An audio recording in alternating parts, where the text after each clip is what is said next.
Now it's time for Straight on the Point with Jesse T. from some undisclosed location somewhere in the world.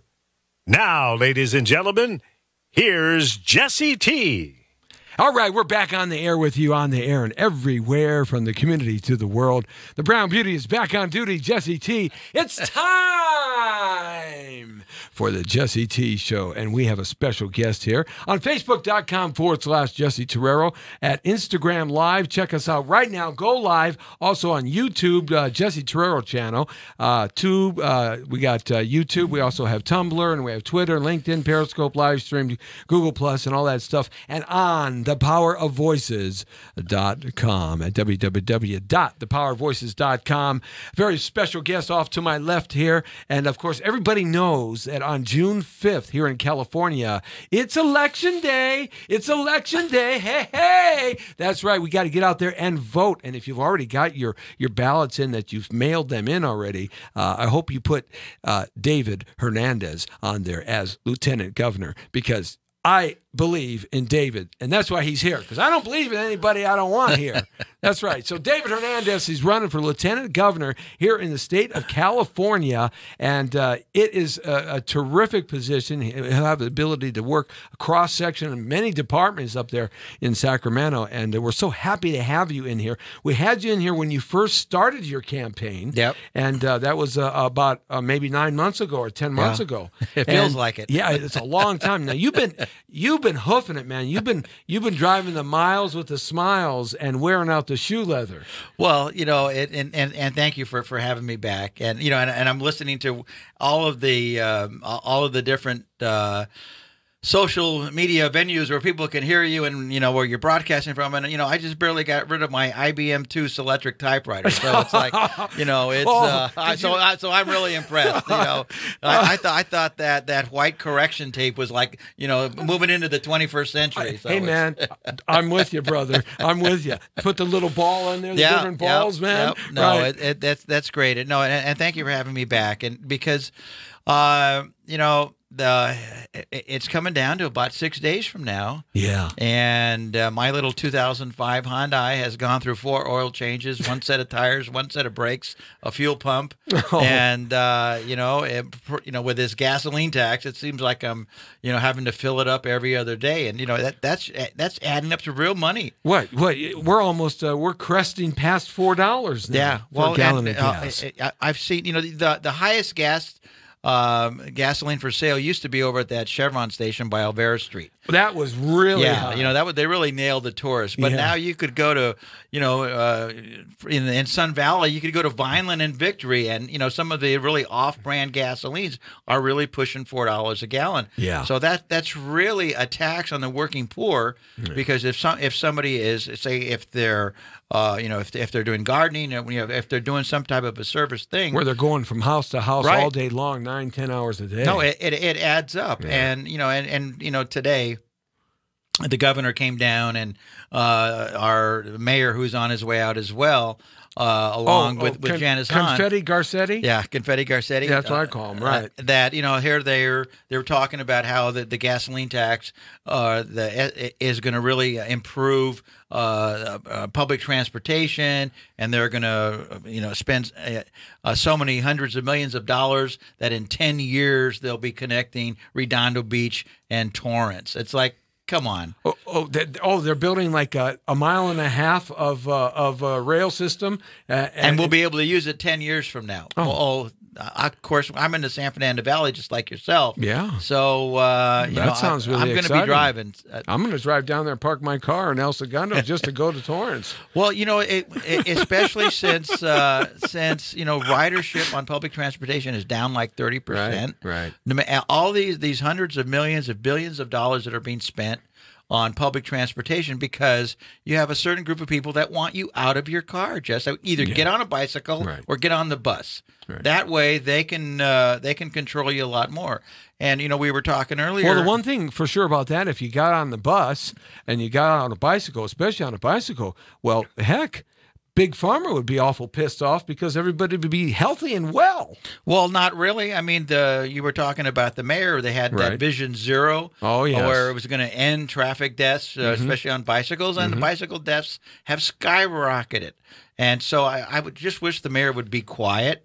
Don't talk about homeless because that way the homeless problem won't grow by 20%. Yes. Don't talk about bicycle deaths. That way it won't go up by 15%. Yeah. Don't stop talking about crime because crime is out of control.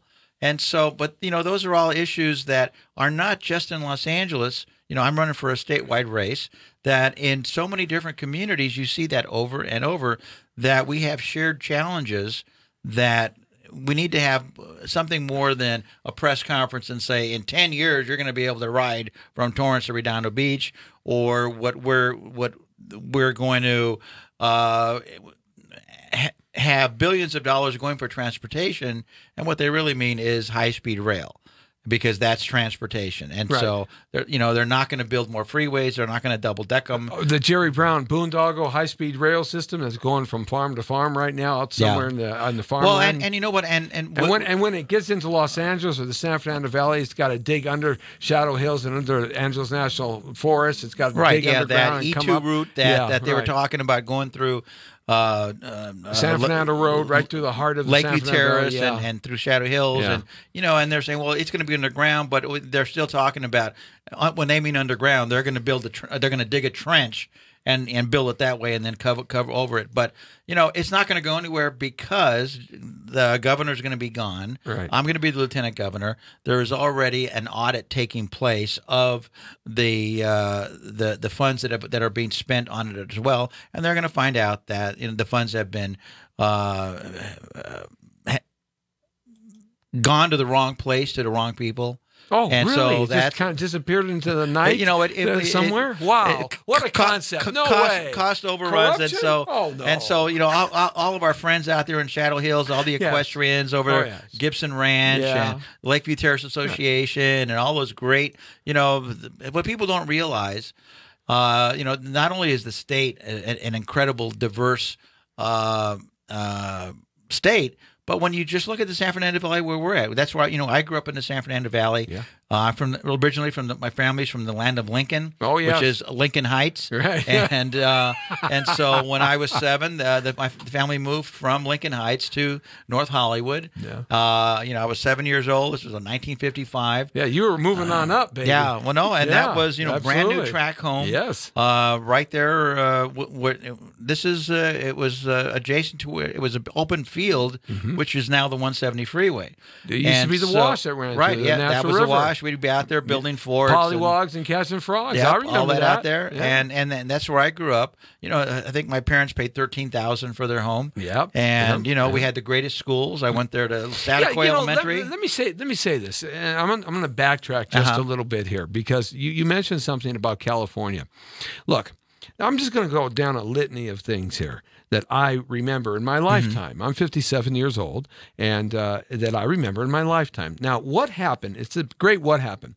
What happened to the greatest school system in the United States of America, and for that matter, arguably, maybe the world? LAUSD was the greatest. What happened to some of the greatest roads and highways that were built in Southern California to move people along to Northern California efficiently and fast?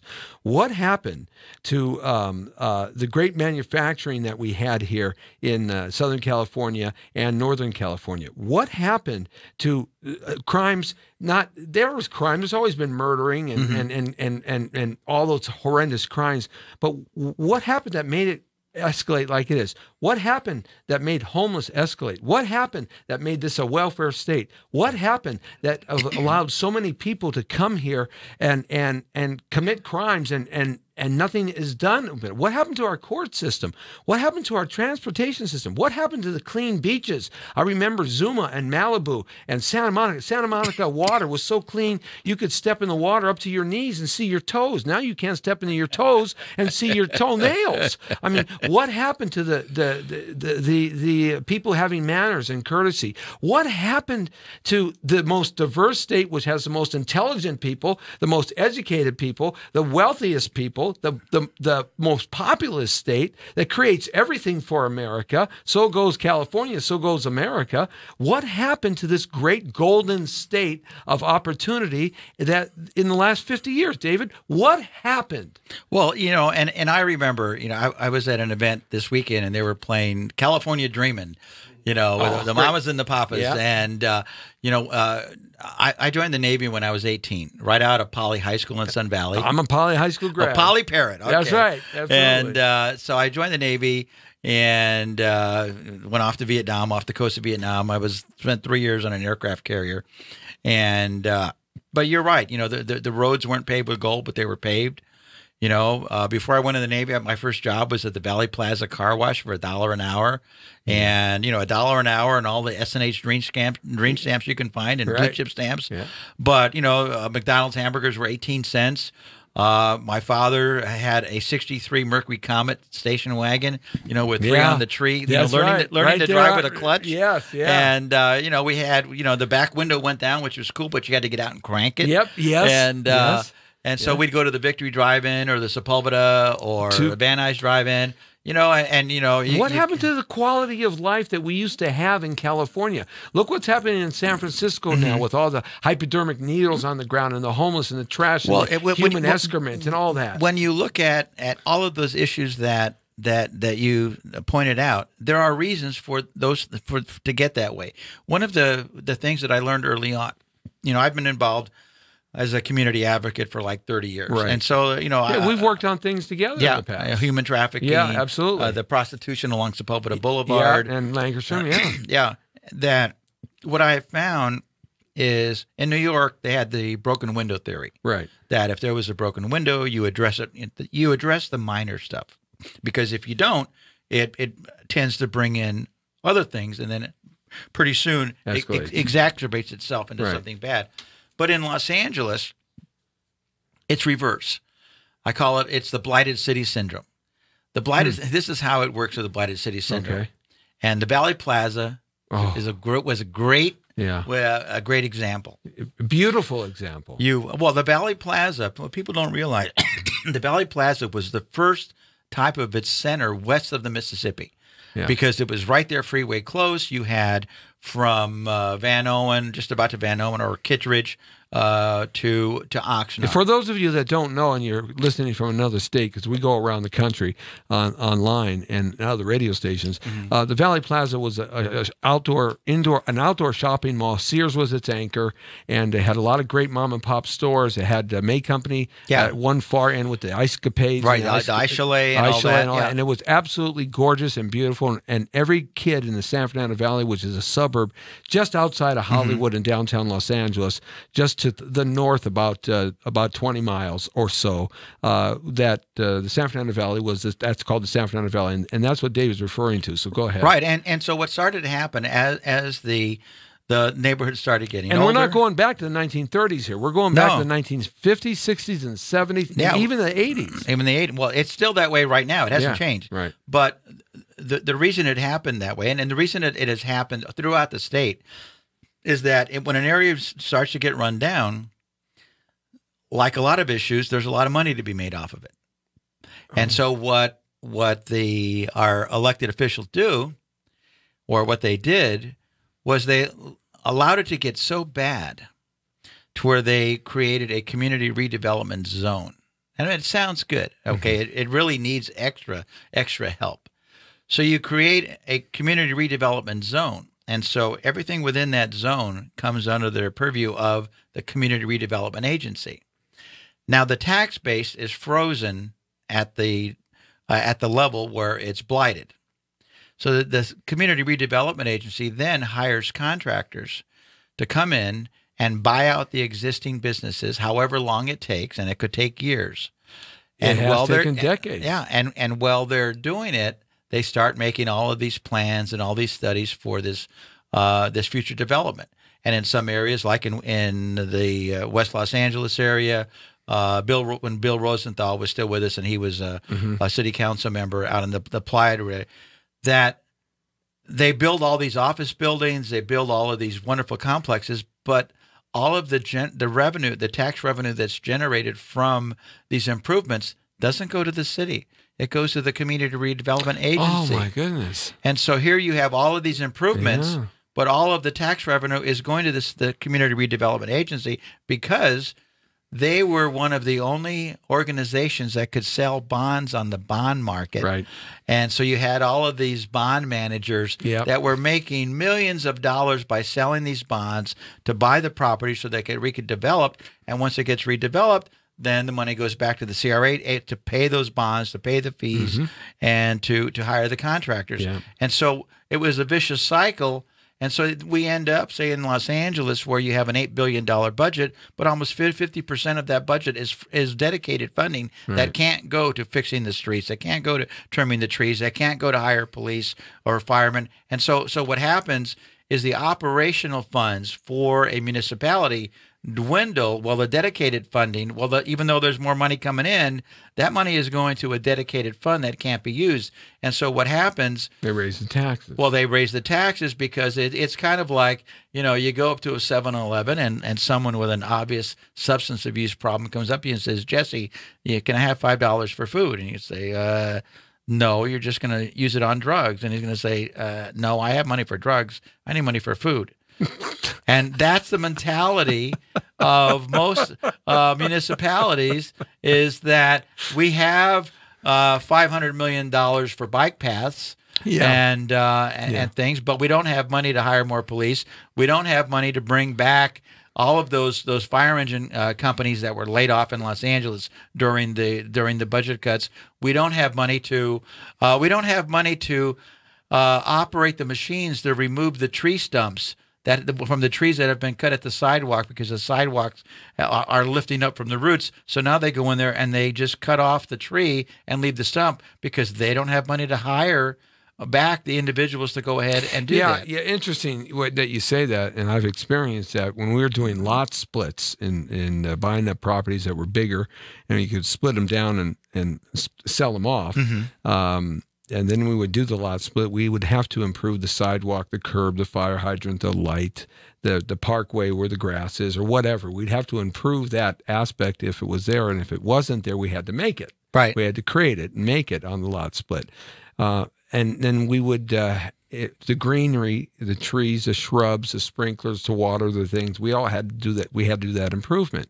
And so it used to be that it cost $16,000 to do a lot split. And this is circa 1984, 85. And you could go to a Home Depot or a nursery. The Home Depot wasn't as prevalent as it is today, and Lowe's was just starting up in Southern California. Like Green Arrow or something. Yeah, you could like go that, to a nursery and you could buy Builder's Emporium. Builder's Emporium. You could go to a nursery or like Builder's Emporium, and you could buy the trees needed that the city wanted, and you could plant them. Okay, but then 10 years after that, in the mid 90s, to do that same lot split, it would cost. I did one in the late 90s, same lot split. We're looking at, I ended up spending like $60,000 on a lot split. Well, and I couldn't put my own trees in. No. I had to you had to go through the Department of Urban Forestry. They had 5 guys there, and a tree that would cost me $500 or $100 now cost me $5,000. Right. I spent $20,000 in friggin' trees, and that's why they needed to raise money to be able to offset the money they're not getting, right? Because of funds like that. Well, but when you look at, there's a couple of issues that are pretty prevalent throughout the state, and the cost of housing. Now, the cost of housing, what we're hearing, you hear our politicians say, well, the reason we have the homelessness is because we don't have any affordable housing. And that's not true. But it is. There's tons of affordable housing. Well, but it really it's not true in a lot of different. And there are other cities with higher housing costs, yet we have a higher homeless population. But the very fact. We just saw something in Los Angeles. Everything that somebody gets an idea. And I won't even say it's for a bad motive. They want to do something for the environment. They want to do something for safety or whatever. And they said, okay, we're going to pass an ordinance that's going to now the unintended consequences, you're going to have to pay $10,000 more for the house, or your trash increase is going to be 1,000%, or you're going to have to now do retrofitting if you're a housing provider. All of these things start adding up. I mean, it's like it adds up to real money, yes. and it's kind of like the fella's on trial for killing his parents, and is throwing himself on the mercy of the judge because he's an orphan. And so here you have all of these politicians and all these bureaucrats implementing all of these policies and all these additional fees. I mean, we just saw, I mean, especially in the real estate industry, we just saw that the document fee, a $75 document fee across the board. You start looking at they want to split Proposition 13. Every single thing. They've been going after 13 since '78, since it went into effect, the Jarvis Act. So, right. You know, well, but, and they're eroding on it little by little. Well, by little. That's what they're trying to do. The split rolls. Yeah. They're talking about the abuses on the commercial side, and yeah, there are areas that need to be reformed. But the legislature had an opportunity to reform them, but they wouldn't move it out of committee because then it would take away their ability to reform. I think the biggest problem that people have with this is we know the problems. The citizens of the state of California live every day through these problems. And I don't care what social academic level you are in. It doesn't make any difference whether you live in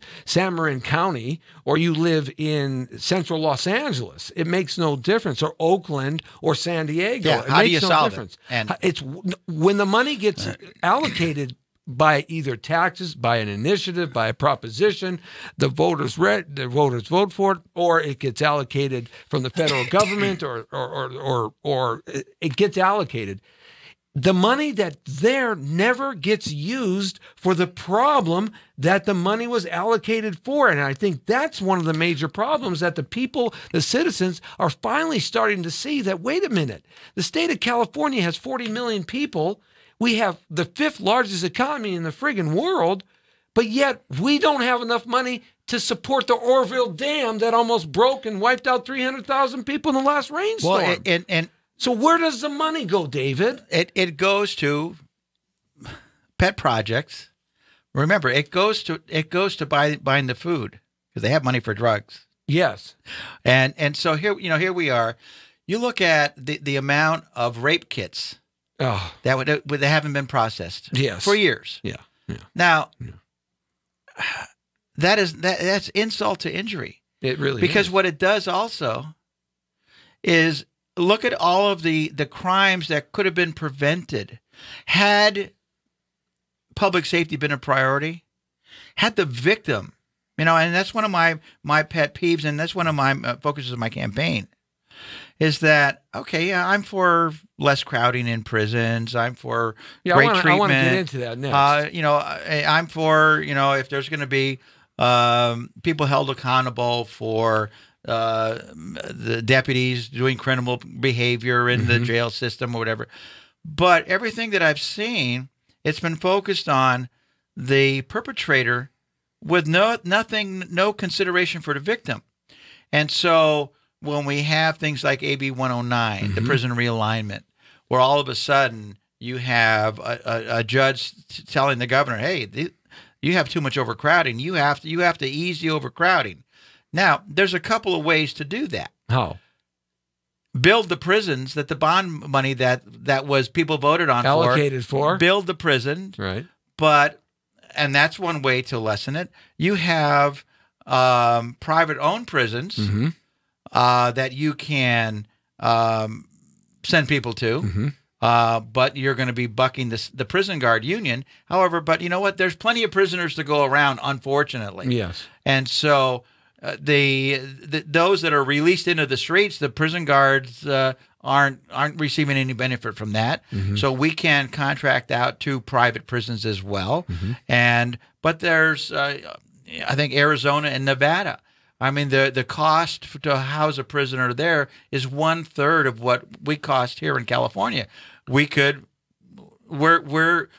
paying Arizona to take our electricity.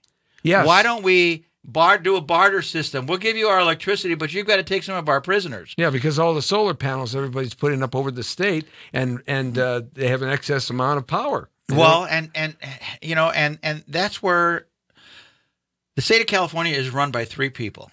Yeah. The Speaker of the Assembly, President Pro Tem of the Senate, and the governor. Yep. Everybody else falls in line.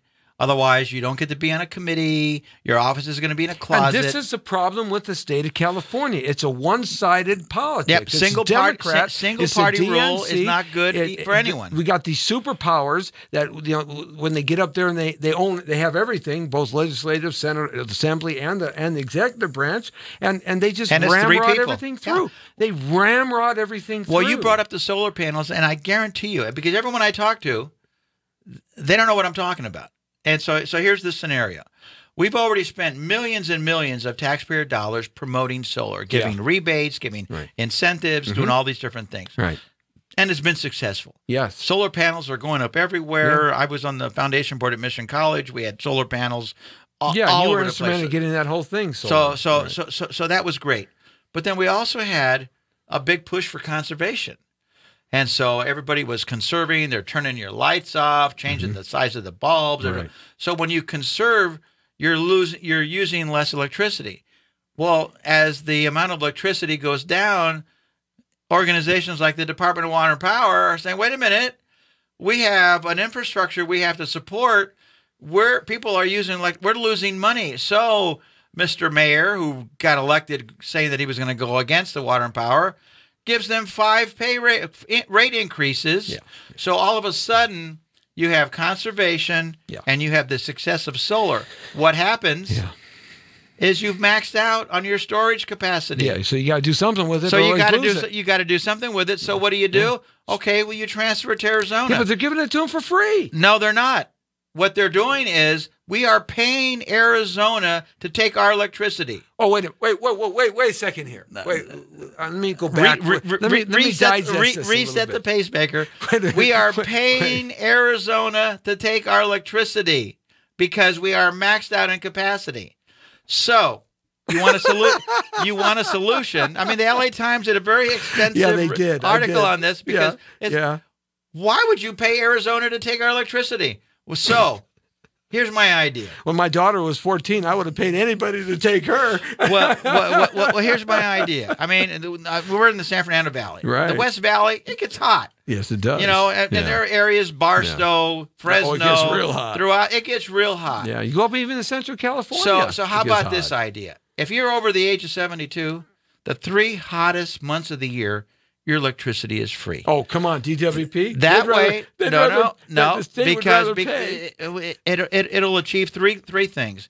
If you're a senior and you're worried about the 5 increases from the Water and Power, my goodness, and you're sitting there putting your life in jeopardy over heat exhaustion because you're afraid to turn on your air conditioner, my goodness, you'll go ahead and turn it on, which will increase the use. Next, that'll create more. Yeah. We won't have to pay Arizona to take our electricity.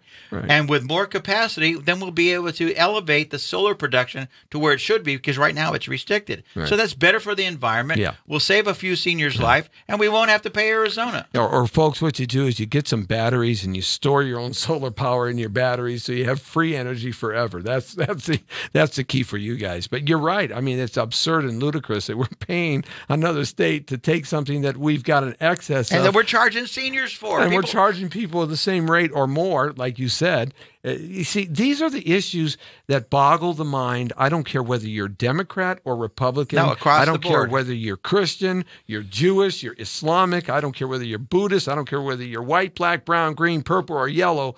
These are just issues that boggle the human mind. Well, it's common sense, but with single-party rule and 3 people in charge, no one is going to stand up and say, wait a minute, okay, Prop 47, we're going to let 40,000 individuals out of state prison. I worked hard not to get that thing passed. Let's see, where are they going to live? Yeah. Where are they going to work? Right. Oh, you haven't made those preparations? Yeah. So all of a sudden, they're not going to some other state. They're going back to their communities. They're going back where they came from, where they committed the crimes in the first place. Well, but what it does is all of a sudden the homeless population doubles and triples almost overnight, and people are saying, well, how did this happen? And these are violent criminals. the violent tendencies. Right, because they only base the release on their last their last conviction. And 57 is even worse. Yeah. 57 gives the governor the ability to release people that have sexual crimes if he wants to. Well, the governor doesn't want to, but what the courts ruled is say, hey, they voted on it. Yeah, he's saying the law is very specific. It doesn't separate individuals by different crimes. It said, they have to be let out. Right. They still have an increase. So even with the amount of individuals that have been left out, released from prison, right, crime hasn't gone down. It's gone up. Yeah. So there's still the overcrowding. So what are they going to? Are they going to keep letting them out? Right. And the real challenge that law enforcement is facing, because they've eliminated the violation of parole and probation. Yes.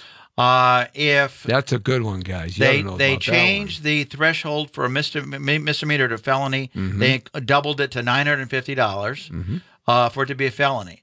And people don't realize felony would be state prison, misdemeanor, and general as a rule, misdemeanor would county jail. Right. So that way, I can walk down the street in Sun Valley and I can break a car window, and I can steal $100 worth of stuff, and it's only a misdemeanor. Right.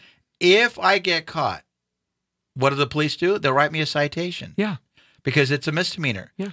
And if I don't show up in court and they issue a warrant and they find me on the street, what do? They write me another citation. If I if I'm arrested, I'm going to be processed and released, because even within that same day or two, even a 90-day sentence in county jail is. And so my discussion with many LAPD police officers and LA County sheriffs has been in private discussions with them. They've said, why should we go through this process? It takes us 3 to 5 hours to take me off the street, to process his paperwork.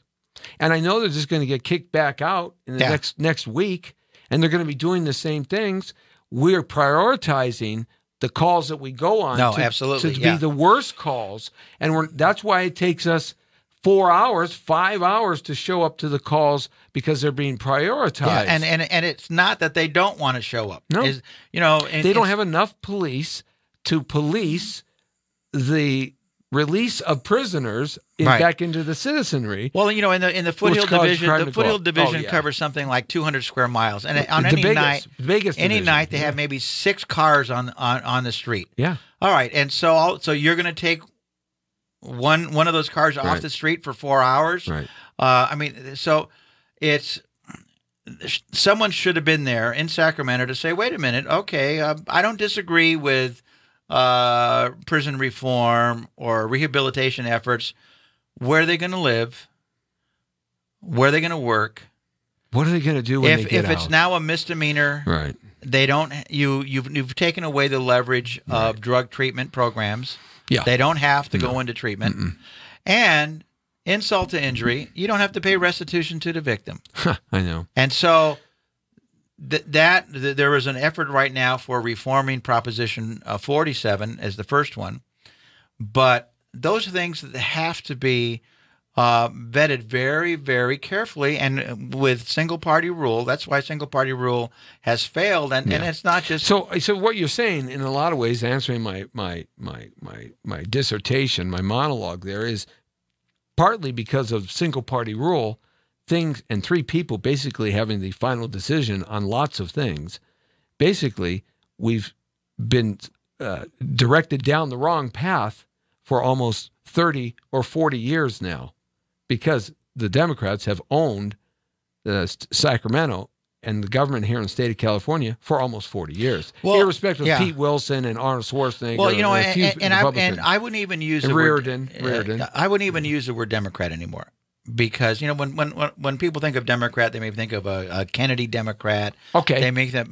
It's more people on the left. Yeah, I mean, it's kind of. I agree with that. The left is owns the bank.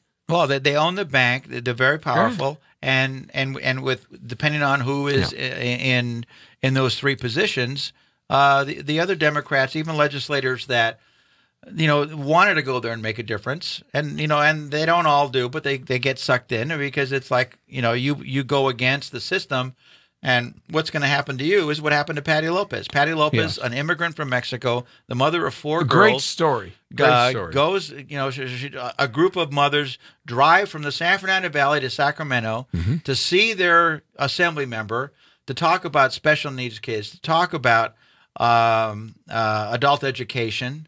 I mean, pretty 2 basic, very core things that everybody should be supportive of. And they won't even be seen.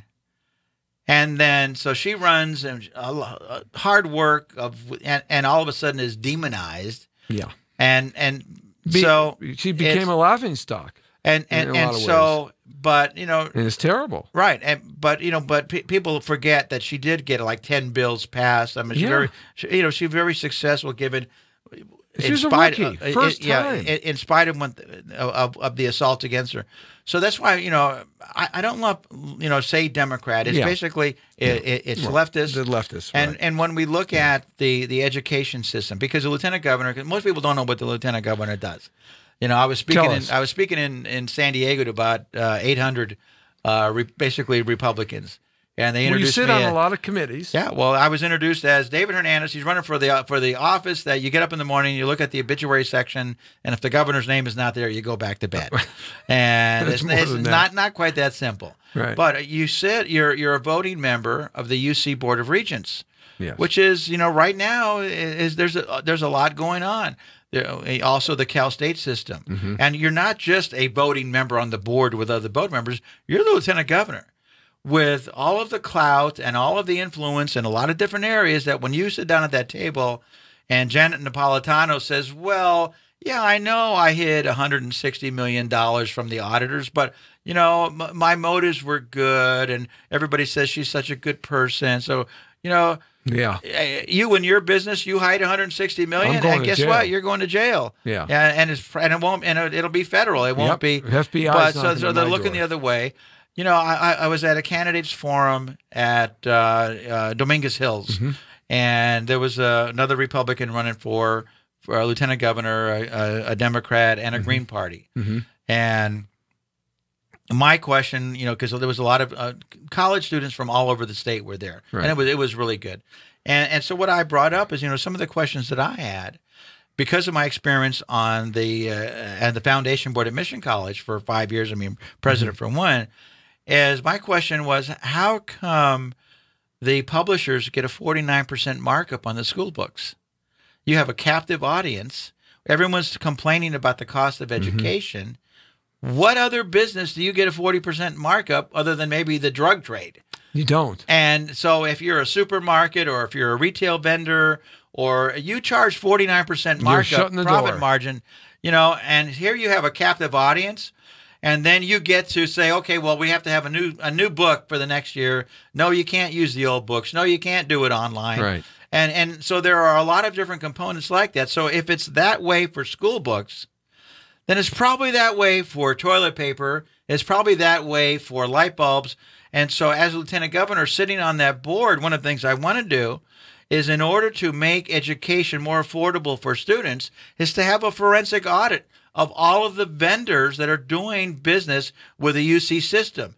And all of that money that we identify and say, okay, you know what? You're not going to charge $10 for a roll of toilet paper. This isn't the NASA program. Right.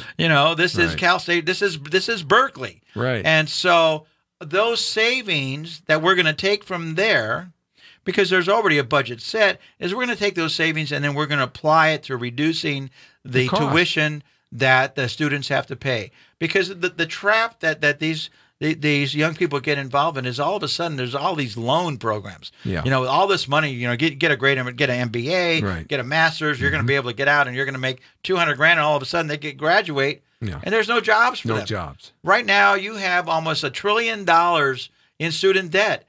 And those young people, they weren't in a position to get those loans outright, so their parents co-signed for them.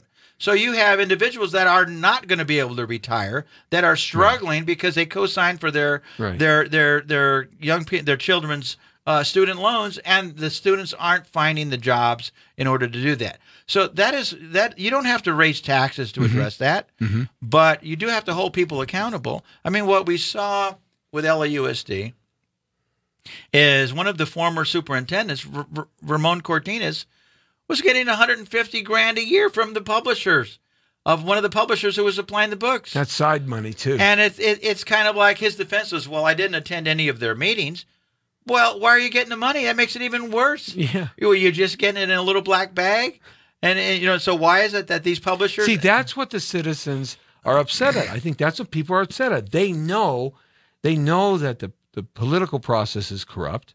If the Trump campaign and his presidency has shown one thing, it show how corrupt Washington both sides of the aisle. Both sides. Yeah. It doesn't matter. All businesses and both sides of the political aisle are so corrupt and deep-rooted corruption over generations that we know for a fact that California is corrupt. We know that politicians are corrupt. We know they're siphoning off money in these types of programs and creative financing.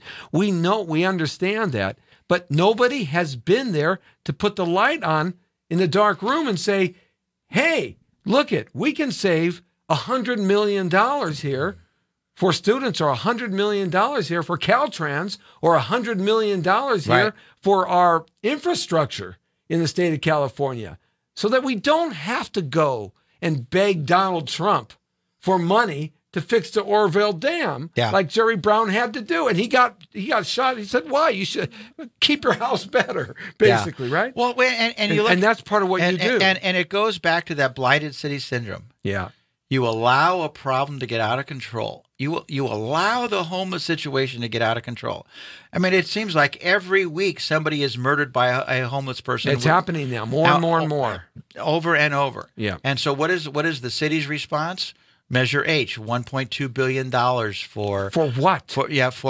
For building, or the county, Measure HH, another $1.5 billion. So all of a sudden, so we've got almost $3 billion to address the homeless issue, on top of the billions that LAHSA was already had. Yeah. And so my question is that if an organization or an institution isn't successful with the money they already have, then why would you give them more? You can't tax your way out of incompetence. And so now the mayor is talking about another tax. Yes. I mean, we're looking at a state level more tax money. And it's like, wait a minute, those taxes are going on to property. Right. You increase the property tax. Yeah. You increase the fees. You now call stormwater sewage. You do all these creative things that elevate the cost of housing, and then you go in front of the judge and you ask for mercy because you're an orphan. And so what happens is, it's not a mystery that if I force you to do certain things, that's going to increase the cost of housing. You just had a commission this month. Oh no, this month. All new construction in California is going to have solar roofing. I know. Now, wait a minute. No. The tiles themselves have to be solar. Not the solar panels. They want, like Elon Musk created the first solar panel in the Spanish style. And the shingles themselves have to be solar. Well, that's going to add, what, 10, 20,000 per home? Oh, easily. Minimum? Easily. So now wait a minute. Is it a wonder that Bob Hertzberg, the now senator there, was very supportive of that solar, had a solar manufacturing company in China? Yeah. Come on, Bob. Yeah. You know, or that is it the Antonio Villagrosa's Tony V sister has a solar company, or I mean, all these different people. Yeah, think he was flying around as mayor. He was flying around the world just taking his girlfriends. Yeah, he was taking his girlfriends. No. But the point is, if you take the profit motive out of homelessness, then you're going to address a problem. Yeah. You know, LA just had a homeless count. 65,000. They didn't ask how you got that way. No. I used to count the homeless. Yeah. I counted it for 8 years. Why didn't they ask how they got that way? Because they want to present it at this one big pie. They don't want to break it into mental illness. They don't want to break it into people that have lost their homes. Oh, they want to lump it all together. Look at and if you lump it all together, you're not going to be able to address the problem. thing we found about Santa Ana and the river basin over there. The one thing that we learned when the Orange County put them up in Motel 6s and all kinds of for 1 month for free at $100 a night. And then they went back and they had to join a drug program, an alcohol program. And they said no. And they said no, we would rather live on the street because they don't want to go through the process of getting clean. And that's a third of the homeless. The thing I found out earlier on when I used to count the homeless and work the homeless as part of human trafficking, a third of the people will never get off because they're basically their lives are completely ruined. Their brains are ruined. They're completely ruined. A third of the people don't want to get off because they like living on the street. Yeah, living on the street is very cheap for them. It's hard for many people to comprehend that. But yeah, it really is. It really is. But look at $45,000 or $50,000 worth of things they get for free that you and I have to work 40, 50, 60 hours a week in order to attain the same amount of money to buy those things at the store. And they don't pay taxes, they don't pay insurance, they don't pay medical, they don't pay food, they don't pay for anything. And so living on the street is great, and they get everything they want. They get drugs, they get alcohol, they get food, they get clothes, they can figure out where to stay, and they even get sex. Yep. So I mean, they got the whole thing covered. No, and that's a reality. And it's not illegal to be homeless. No, it is not. It's not illegal to be mentally ill. No, it is not. But that does not mean that you get to do whatever you want. That does not mean you get to ignore every other law. And because there have been so many killings and so many assaults. Yeah, we're starting to see that now where the homeless are actually attacking people at gas stations, 7-Elevens, attacking people in their neighborhoods, at their parks. The 7-Eleven at Laurel Canyon and Chandler. My friend Armando and Nick, they own that together. Right. And a longtime gay couple that have been together for years. They own that 7-Eleven and another one. They had an employee that worked there for 20 years. He became the manager, dedicated. Armando passed away. Nick moved to Palm Springs, and they were going to sell him the store. Just let him take it over because they're dedicated. So he and his wife were working. Right. That particular area there's a large contingency of homeless people there. Massive amount. One of them walked in, grabbed a beer, and started walking out, and walked out. Right. And just not thinking, the wife went out after him to the parking lot. Just to say, what are you doing? And they weren't supposed to do that. But you know what? She made that mistake. Right. It was just an instantaneous. Emotional the thing that she just all of a sudden, instinctual. Right. This guy starts attacking her. So her husband comes out of the store to protect her. Yep. And he starts stabbing him and kills him. Now, that is right there in Valley Village. This is an income where the houses run $1 million. Yeah. Now, we look at, a month ago in Ventura? Guy got stabbed 17 times. At a steakhouse? Yeah. Well, they walked into the steakhouse and stabbed him in the neck with his daughter sitting on his lap. Right. Now, because it is so commonplace, people had called the police about his behavior. They watched it on a monitor. Right. And it was their decision not to respond because this is nothing out of the ordinary. Right. And it would just subside. Right.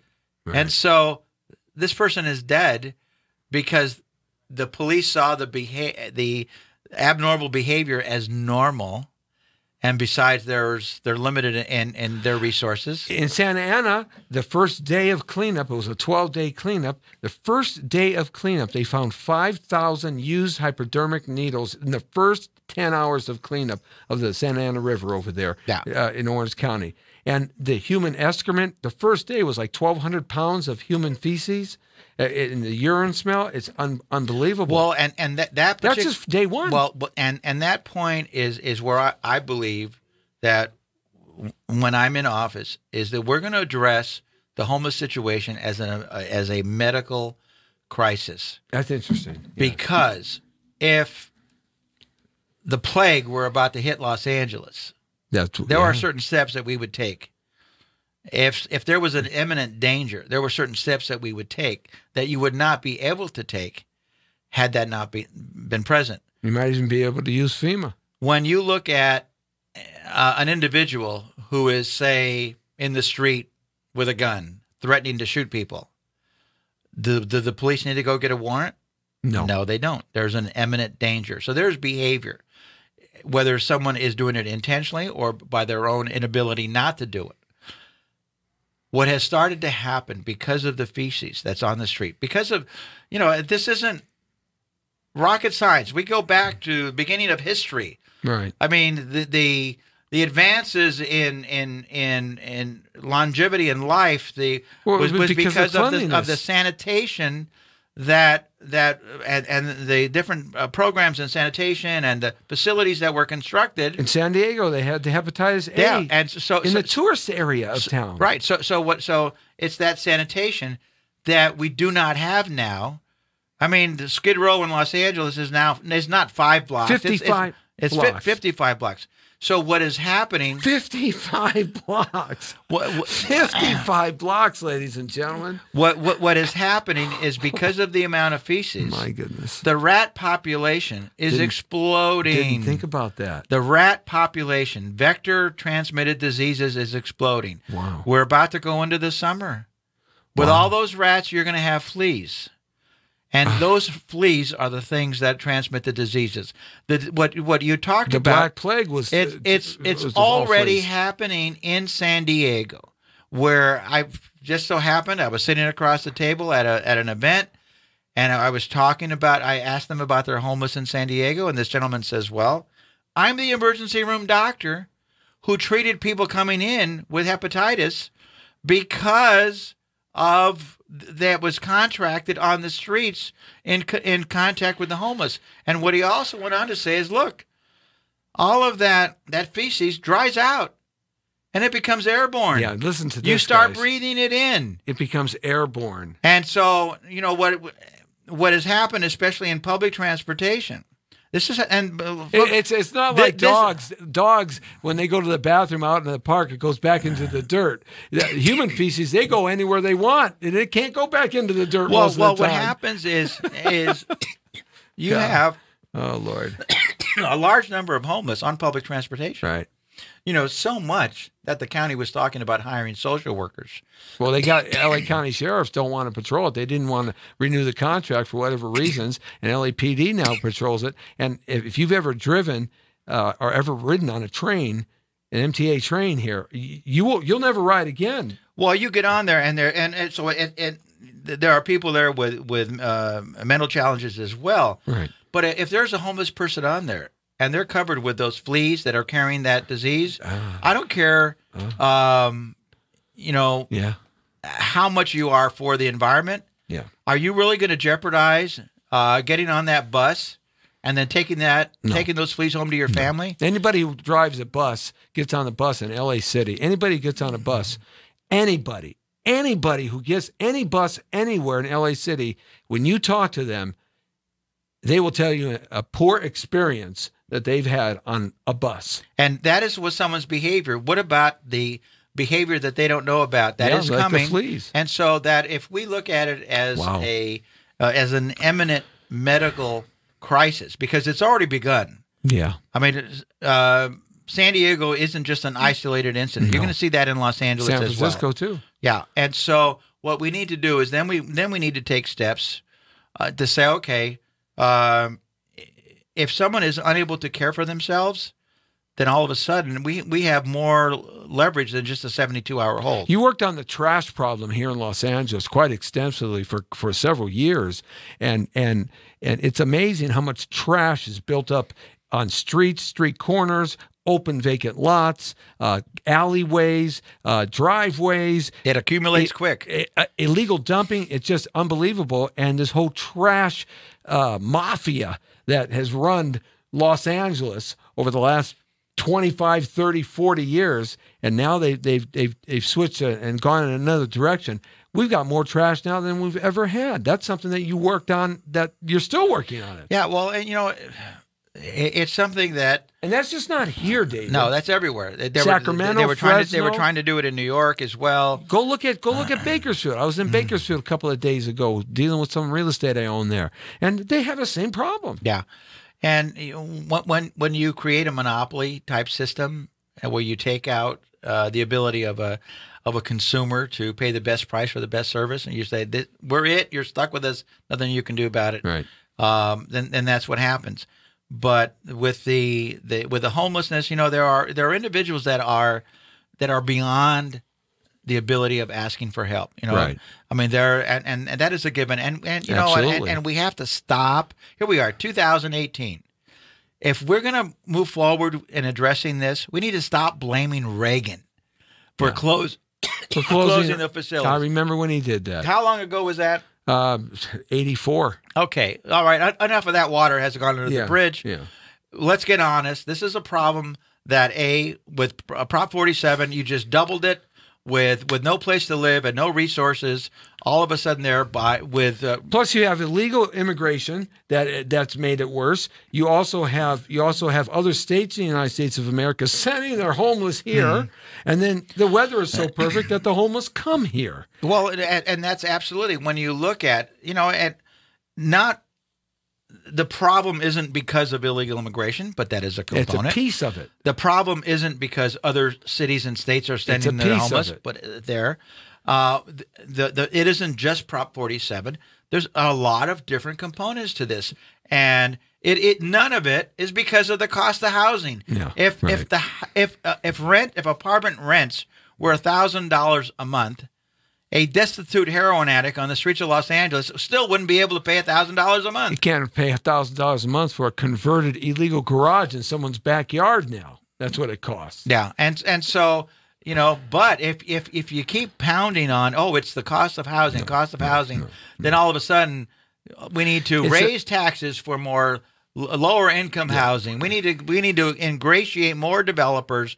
We need to let them tap into this $1 billion statewide fund where they can get $400,000 for a single apartment unit, and with 26 units times 400,000, a lot of money. They're big. We're talking real money. We're not talking couch money. Okay, so we're coming to the end of the Jesse T Show with David Hernandez, who's running for lieutenant governor of the state of California, and just getting a little taste and a little piece of what he's about and what he's talking about and some of the concerns he has.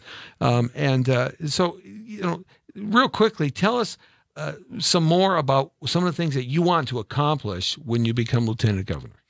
Well, I can't do it on my own. Right. We have to bring people with us. We have been people with us. Brandon Sario. Right. He's running against Bob Hertzberg. Right. Bob Hertzberg is, Yes, I know. I know Bob. There isn't a tax that he didn't like. Yeah, I know. The longer we're there, the more taxes we're going to get. Right. You have Roxanne Beckford Hogue, who's running in the 46 in the Assembly against Adrin Nazarian, who wants to split Proposition 13. Right. You have Benito Bernal running in Congress in the 29th District. Mm-hmm. You have Justin Clark in the West Valley, who's running for Assembly. And that's Republicans. That's the district. 29 is the district that Congressman Tony Cardenas is in trouble with right now. Well, the 29th is where Ricardo Benitez is running for state assembly there. Tony, whatever's going to happen with Tony is going to happen with Tony. Right. But Republicans don't have to be in charge, but they have to be relevant. They have to be relevant so that the party in charge doesn't have a supermajority. Because with a supermajority, they're able to pass the gasoline tax. With a supermajority, they're able to do a lot of stuff. They weren't able to pass the mileage tax that they wanted to pass. They weren't able to do a lot of things. So sometimes it's important to have somebody to say, unless you compensate for the unintended consequences, I'm going to have to vote no. Mm-hmm. And that's what we need. We need a group of people that are going to go into the Assembly and the Senate, not be bought off before they get there, and say, you know what, I'm not satisfied that this is the right way to go. I mean, my issues cover everything from animal rights. Some of my biggest supporters are the animal rights groups. Mm-hmm. I've been proposing an animal abuse registry, a statewide registry for sexual abusers. Anyone that has abused an animal. You've lost your right to adopt an animal from a shelter or that. Well, that's easily done. But I didn't come up with the idea, but there was a bill in 2010 in Sacramento to do that, but it was killed in committee. Illegal immigration. You know what? We have limited resources.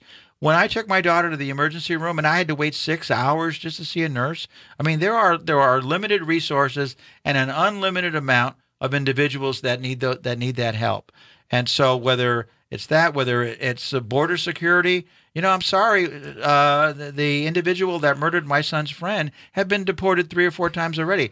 Deportation doesn't work if there's no means to keep them from coming back. Look, I'm the guy that wants to build a wall 100 feet high, as far as and put the National Guard and the Army down on the border. That's me. So I'm really off to the right on that. So you're speaking to the choir here. There are a lot of issues that we can come together on, provided someone is not representing some special interest groups that has their own agenda.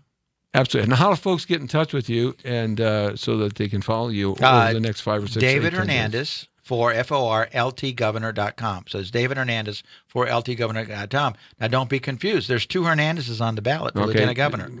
So I'm David the Right Hernandez for Lieutenant Governor. Okay. Wait a minute. He's taking lessons from Jesse T here. I like that. Yeah, absolutely. David, thanks all for checking in, man. We covered and talked about a lot of stuff. Did you get a lot of stuff off your chest? Well, it's like it's there. Yeah. But you know what? I am so optimistic. I've been traveling the state, meeting people, and it's like, you know what? They're ready. Yeah. I think we're looking at the next Lieutenant Governor for the state of California, and I've been for you from day one, my friend. So, I want to see you be Lieutenant Governor of the state of California. Thank you. David Hernandez, running for Lieutenant Governor of the state of California. Vote for him. Hey, I'm behind him 100%. I've known the man probably 25 years or more, and we've worked on projects together in the San Fernando Valley and Los Angeles, and what you're hearing and what you're seeing is what you get with David Hernandez. All right, man. Thanks a lot for coming in. And where's your next stop? Where's your next stop? Where are you going? I'm going to Redondo Beach City Council for meeting here because they're taking a vote on SB 54. So I'm going to go there and be supportive. All right. And, tomorrow in Pacoima, the Pacoima City Hall. Okay. They're having a candidates forum for Assembly District 39. Okay, there you go. Hey, thanks a lot, everybody, for checking out the Jesse T Show. On Thursday, Travis Allen's checking in. All right. Running for governor of the state of California on the Jesse T Show. You're straight on the point right now. The Brown Beauty's off duty. See ya!